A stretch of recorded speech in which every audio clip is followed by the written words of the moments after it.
Hello बच्चों, स्वागत है आप सभी का आपके अपने YouTube channel Ajay coaching classes में।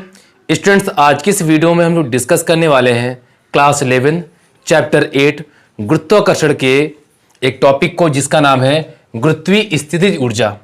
साथ ही साथ इसके सूत्र का हम लोग निगमन भी देखने वाले हैं। बच्चों, समझते हैं कि गुरुत्वीय स्थितिज ऊर्जा होती क्या है। तो पहले हम लोग समझ लेते हैं होता क्या, फिर आगे पढ़ेंगे इसको। तो देखिए यहाँ पर कुछ तरीके से आपको समझाने का हम प्रयत्न करेंगे और आपको समझना है। जैसे हमने मान लिया, यहां पर हम मान लेते हैं गुरुत्वीय क्षेत्र, ठीक है, इसको हमने मान लिया गुरुत्वीय क्षेत्र। और इससे काफी दूर पर एक पिंड रखा हुआ है जिसका द्रव्यमान है स्मॉल m, ठीक है ना। इसको हमने मान लिया गुरुत्वीय क्षेत्र। और इससे काफी दूरी पर, ये कह सकते हो अनंत पर, एक पिंड रखा हुआ है जिसका द्रव्यमान है m, ठीक है। अच्छा, गुरुत्वीय क्षेत्र क्या होता है? एक ऐसा क्षेत्र जहां पर किसी पिंड पर गुरुत्वाकर्षण बल कार्य करता है। तो उस तरह के क्षेत्र को हम लोग क्या बोलते हैं? गुरुत्वीय क्षेत्र बोलते हैं। तो यहां पर आपको समझना है कि गुरुत्वीय स्थितिज ऊर्जा होती क्या है। तो समझिए, यह है गुरुत्वीय क्षेत्र और अनंत पर एक m द्रव्यमान के पिंड रखा हुआ है। तो यदि आपको इस m द्रव्यमान वाले पिंड को इस गुरुत्वीय क्षेत्र के अंदर लाना पड़े, है ना, यदि इस अनंत की जगह से आपको m द्रव्यमान के पिंड को किसके गुरुत्वीय क्षेत्र के अंदर लाना पड़े, तो आपको क्या करना पड़ता है? कार्य करना पड़ता है ना। तो यही जो कार्य होता है ना, यही स्थितिज ऊर्जा के रूप में संचित हो जाता है ना। यही जो कार्य होगा पिंड को अनंत से गुरुत्वीय क्षेत्र के अंदर लाने में, जो आपने कार्य किया, यही कार्य जो होता है ना, वो उस बिंदु पर क्या हो जाता है? गुरुत्वीय स्थितिज ऊर्जा के रूप में संचित हो जाता है। आए कि नहीं भाई? किसी वस्तु को आप लेकर आओगे तो कुछ ना कुछ कार्य तो करना पड़ेगा ना, बिना कार्य के तो आ नहीं जाएगी। तो जो आपने कार्य किया वही संचित हो गया स्थितिज ऊर्जा के रूप में। आई होप आपको बात समझ में आई होगी। इसी बात को यहां पर बताया गया है। किसी पिंड को अनंत से गुरुत्वीय क्षेत्र में स्थित किसी बिंदु तक लाने में जितना कार्य करना होता है, हाँ, ये जितना कार्य प्राप्त होता है, उसे उस बिंदु पर पिंड की गुरुत्वीय स्थितिज ऊर्जा कहलाती है। आई ना बात समझ में? अनंत से किसी m द्रव्यमान वाले पिंड को गुरुत्वीय क्षेत्र के भीतर लाने में जो हम लोग कार्य करते हैं, जो वर्कडन होता है, वही किसके बराबर होता है? वही बराबर होता है गुरुत्वीय स्थितिज ऊर्जा के, ठीक है ना। इसके अनुसार सूत्र की बात करें, इसका सूत्र क्या होता है, बाकी सूत्र का निगमन आपको हम बताएंगे, है ना। अभी नॉर्मली आप सूत्र को देख लीजिए, इसका सूत्र होता क्या है। तो गुरुत्वीय स्थितिज ऊर्जा को हम लोग U से रिप्रेजेंट करते हैं, मतलब कैपिटल U से, ठीक है, कैपिटल U से। तो U बराबर हो गया -G capital M small m upon R। U यहां पर हो जाएगा गुरुत्वीय स्थितिज ऊर्जा। कैपिटल G आप लोग जानते हो, सार्वत्रिक गुरुत्वाकर्षण नियतांक। कैपिटल M पृथ्वी का द्रव्यमान, एक हमने पिंड मान लिया जो कि पृथ्वी है। स्मॉल m पिंड का द्रव्यमान है, जिस पिंड को आप लोग अनंत से लेके आ रहे हो। और R उन दोनों के बीच की दूरी है, ठीक है ना। इतनी बात क्लियर हुई। अब कुछ चीजें आपको यहां पर दिमाग पर रखनी है। क्या? कि अनंत पर गुरुत्वीय स्थितिज ऊर्जा शून्य मानी जाती है, क्योंकि वहां पर गुरुत्वीय क्षेत्र होता नहीं। और जब गुरुत्वीय क्षेत्र नहीं होगा तो क्या वहां पर गुरुत्वीय स्थितिज ऊर्जा होगी? तो बिल्कुल नहीं होगी। तो इसी बात को यहां पर बताया गया है कि अनंत पर हमेशा हम लोग गुरुत्वीय स्थितिज ऊर्जा शून्य मानते हैं, मतलब 0 मानते हैं। सेकेंड पॉइंट में, गुरुत्वीय स्थितिज ऊर्जा सदैव ऋणात्मक होती है ना, सदैव ऋणात्मक होती है। अब व्यंजक की स्थापना हम लोग कैसे करेंगे? तो इसके लिए हमें पहले कुछ चीजें माननी पड़ती हैं, है ना। फिगर बनाना पड़ता है, तो फिगर तो आपको यहां पर क्लियरली मेंशन होगा, ठीक है ना। तो अब हम देखते हैं यहां पे, तो फिगर के में क्या क्या चीजें माननी पड़ेंगी, ठीक है। तो यहां पर गौर करिए, देखिए, ये पृथ्वी है जिसका केंद्र O, द्रव्यमान कैपिटल M तथा त्रिज्या कैपिटल R है ना। माना पृथ्वी जिसका केंद्र O, द्रव्यमान कैपिटल M और त्रिज्या कैपिटल R है। पृथ्वी के केंद्र O से स्मॉल r दूरी पर एक बिंदु P है। इस बिंदु P पर हमें गुरुत्वीय स्थितिज ऊर्जा का मान ज्ञात करना है। आई बात समझ में? और बाकी जो चीजें हैं इनकी बात हम लोग करेंगे बाद में। इतनी बात तो क्लियर ना, इसी बात को यहां पर बताया गया है। क्यों डेरिवेशन करना है तो अब कुछ ना कुछ माननी पड़ेंगी, और मानने के बाद ही आप डेरिवेशन को करोगे। इसी के लिए यहां पर बोला गया है कि माना पिंड का द्रव्यमान कैपिटल एम, पिंड मतलब हमने पृथ्वी ली है तो कह सकते हैं माना पृथ्वी का द्रव्यमान कैपिटल एम तथा त्रिज्या कैपिटल आर और केंद्र ओ है।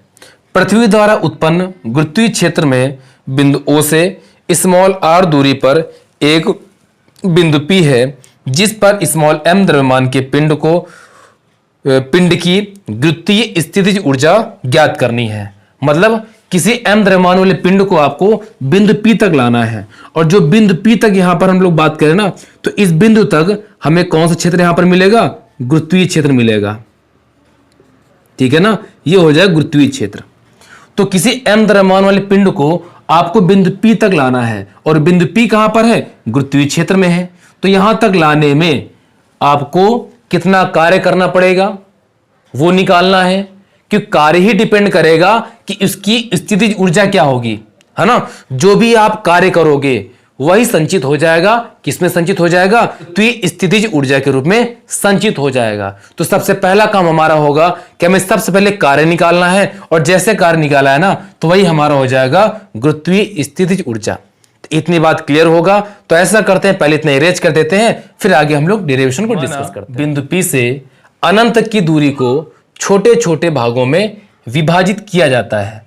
ऐसा ही एक छोटा भाग ए भी चित्र में प्रदर्शित है। मतलब बच्चों यहां पर गौर करिएगा कि बिंदु P तक तो आपको गुरुत्वीय क्षेत्र दिखेगा, और बाकी जितना भी आपको एरिया दिखेगा ना वो कैसा होगा? वो अनंत वाला होगा। तो अनंत वाली बहुत बड़ी होती है। तो यदि इसको हम लोग छोटे छोटे टुकड़ों में विभाजित करें तो छोटा सा टुकड़ा हमने मान लिया है वो है dx। ठीक है ना, A से लेकर B तक की जो दूरी है वो dx है। यूज आगे हम लोग करेंगे। नॉर्मली हम लोग देखते हैं कि इस वाले पिंड और इस वाले पिंड के बीच में कौन सा बल कार्य करेगा? तो एक ही बल है, कौन सा? गुरुत्वाकर्षण बल, जिनके बीच में कार्य करेगा। तो गुरुत्वाकर्षण बल का परिमाण क्या होगा? तो यहां पर हमारा सबसे पहले यही काम होगा। तो यहां पर लिखेंगे दोनों पिंडों के मध्य कार्य करने वाला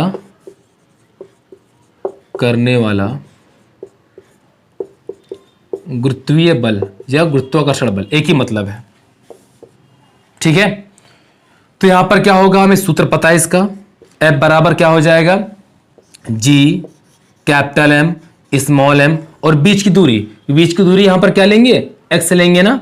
अनंत पर a तक ले रहे हैं दूरी वाली, क्योंकि यहीं पर पिंड रखा हुआ है ना, अभी लेके यहां नहीं आया इसलिए वहीं पर लेंगे।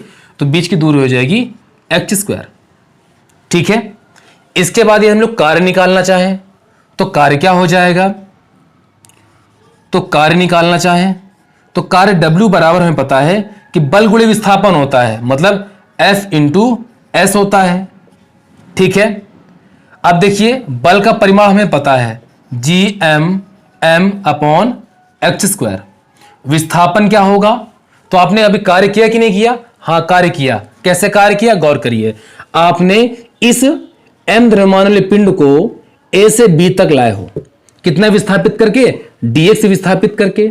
आई ना बात समझ में आपको कि स्मॉल m द्रव्यमान वाले पिंड को A से B तक लेके आए हो, कितना विस्थापित किया? dx विस्थापित किया। तो विस्थापन कितना हुआ? dx विस्थापन हुआ। और जब बच्चों यहां पर dx विस्थापन होगा ना, जब हमने किसी पिंड को थोड़ा विस्थापित किया, तो जो थोड़ा विस्थापन होता है ना, तो थोड़े विस्थापन में कार्य भी कैसा होता है? छोटा कार्य होता है ना, है कि नहीं। यदि आपने किसी पिंड को हल्का से खिसकाया, थोड़ा सा विस्थापन किया, तो छोटा कार्य करना पड़ेगा। ज्यादा विस्थापन करोगे तो ज्यादा कार्य करना पड़ेगा। हमने यहां पर विस्थापन थोड़ा किया है, इसलिए यहां पर जो किया गया कार्य होगा ना वो भी कैसा हो जाएगा? छोटा हो जाएगा। डी लगाने के बाद वही छोटा हो जाता है कार्य, या किसी में डी लगा दो तो छोटा माना जाता है उसको। तो कार्य dw बराबर हो जाएगा F इंटू एस। तो ये हो गया तुम्हारा dw बराबर Gm upon h² into dx। ठीक है ना। तो ये जो बच्चों हमने कार्य किया ना, वो हमने पिंड थोड़ा सा खिसकाने में किया, लेकिन हमको वो नहीं चाहिए। हमें क्या चाहिए? हमें इस पिंड को पॉइंट P तक लाना है। यहां तक लाने में हमें कार्य कितना करना पड़ेगा? इस कार्य की हमें गणना करनी है, क्योंकि यही कार्य जो होगा ना वही गुरुत्वीय स्थितिज ऊर्जा के रूप में संचित होगा। आई ना बात समझ में? तो हमें क्या करना पड़ेगा इसके लिए? तो बच्चों इसके लिए हमें करना पड़ेगा इसका इंटीग्रेशन, मतलब समाकलन।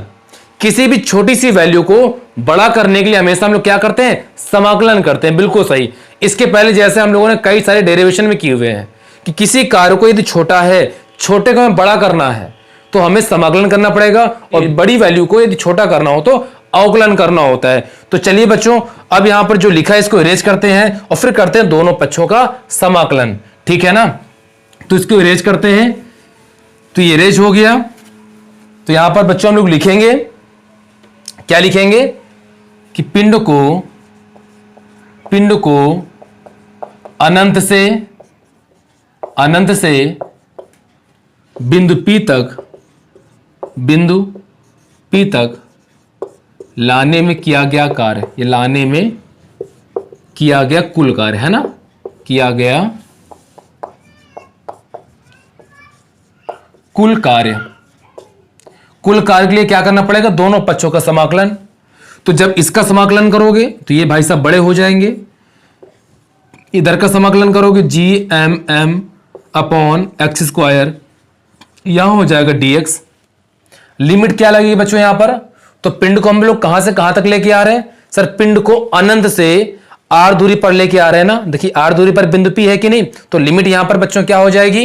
इनफाइनाइट टू r, मतलब अनंत से हमें r दूरी तक लाना है।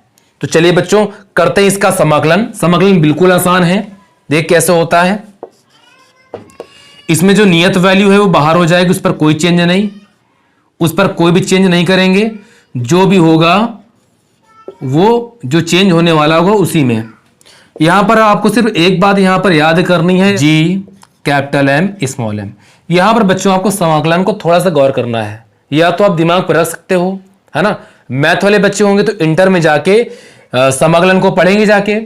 यदि आप लोगों को अभी नहीं आता ना तो नॉर्मली इसको याद भी कर सकते हो, है ना। आप दिमाग पर रख सकते हो कि कभी भी dx अपॉन एक्स स्क्वायर का जब समाकलन होता है बच्चों, आपको सिर्फ कर देना है माइनस का 1 अपॉन एक्स। इस बात को आपको कई बार प्रैक्टिस कर लोगे ना तो आपके दिमाग में फिर ये रहेगा।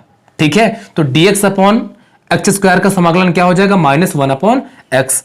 तो यहां पर इसका समाकलन करेंगे तो हो गया माइनस 1 अपॉन एक्स। लिमिट क्या है? Infinite to r। लिमिट बच्चों यहां पर हम लोग पुट करते हैं,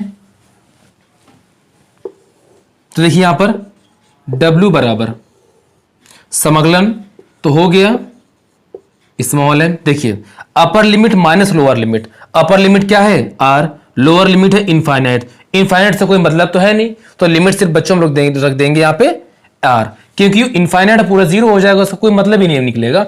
तो इसलिए हम यहाँ पर थोड़ा डायरेक्ट कर देंगे कि माइनस का 1 अपॉन r। ठीक है ना। लिमिट रखने का तरीका हमने आपको बताया है कि x के प्लेस में पहले r को रखना है, फिर माइनस x के प्लेस में फिर आपको इनफाइनाइट रखना है, इतना काम करना था। 1 अपॉन इनफाइनाइट बनेगा तो उसका कोई मतलब तो होगा नहीं, तो मतलब जो होगा ना वो माइनस 1 अपॉन r ही होगा। तो देखिए w बराबर माइनस आगे आ जाएगा तो हो जाएगा G capital M small m upon r हो जाएगा। और यही बच्चों हो जाएगा किया गया कार्य, और यही किया गया कार्य संचित हो जाए किसके रूप में? स्थितिज ऊर्जा के रूप में संचित हो जाएगा। मतलब U बराबर W बराबर माइनस GMM अपॉन R। और यही बच्चों होता है गुरुत्वीय स्थितिज ऊर्जा का सूत्र। ठीक है, यही होता है क्या? गुरुत्वीय स्थितिज ऊर्जा का सूत्र। आई होप आपको समझ में आया होगा। बाकी कार्य है तो मात्रक तो इसका जूल हो जाएगा ना, उस पर टेंशन तो लेनी नहीं। तो इस तरह बच्चों हम लोगों ने बहुत ही आसान तरीके से गुरुत्वीय स्थितिज ऊर्जा होती क्या है, साथ साथ में उसके निगमन को अच्छे से क्लियर कर लिए हैं। तो बच्चों आज की वीडियो में हम लोग इतने रखेंगे, मिलते हैं आपको फिर इसके अदर किसी टॉपिक पे। और बच्चों यदि वीडियो को पसंद आए तो वीडियो को लाइक और शेयर करें। यदि चैनल पर अपना हो चैनल को सब्सक्राइब करना बिल्कुल ना भूलिएगा।